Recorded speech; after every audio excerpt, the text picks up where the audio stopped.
the NDC majority in our parliament can do whatever because of their numbers. Yes, indeed, don't bet me aye. But are they going to do the right thing for Ghanaians to enjoy? Okay. So I say, yes, mo number there, mo, but at the Papa Ben amode number be abo ordinary Ghanaian.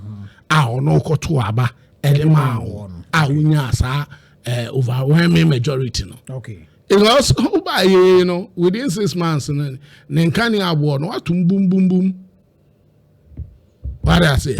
Ninsuo watum nsuo ebuo mu boom e di ama no. Sabe aketuantu mu ade buy no man 10%. Watum nsuo ne nkani am over 19%. What I say? Was this say oh koto petrol 1 liter ontua 1 Ghana cedi. Okwani na ono okoji ni tumi house koko satan na na do no o 31 million na na say nya wo so ba beto ni 60 million. Be si na won tumo nti ene review na am expecting say obeka ho asem say koko akuafo no bag back no ya turn 60 million or 65 million.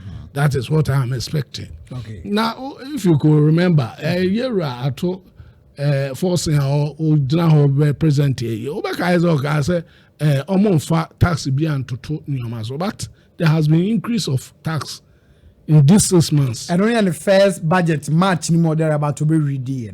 Okay. And the Ghana for expecting sebe expecting so benya good hospitals akum.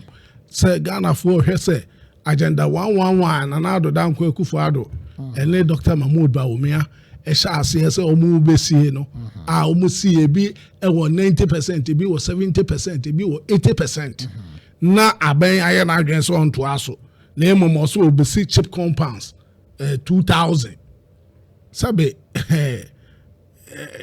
anya kwa didie ma ya yanka foforo mu tinka wo besusu senka agenda 111 baby edu sa hode na odbe che compound confirm nanka yenya specialized hospitals be from anon wo hwe cheap compounds are also obesina any hospital there's a vast difference.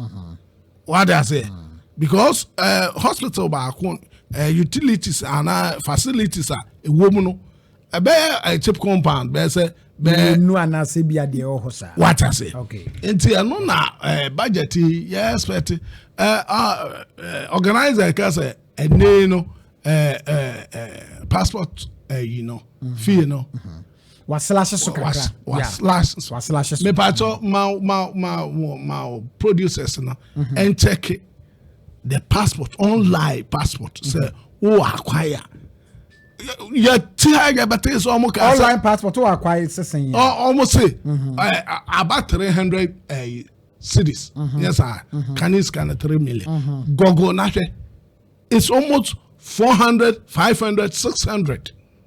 Oh, this government government be a setting and almost setting on one breath on baba catch say oh I say just recently the other time Kofi Obaka say me no already so many aya better sada na breaking news say aban say what 3 assembly members 2 months allowance meboa passport dey no cat production in check production say the cost of passport application in Ghana depends on the type of application and the number of pages in the booklet.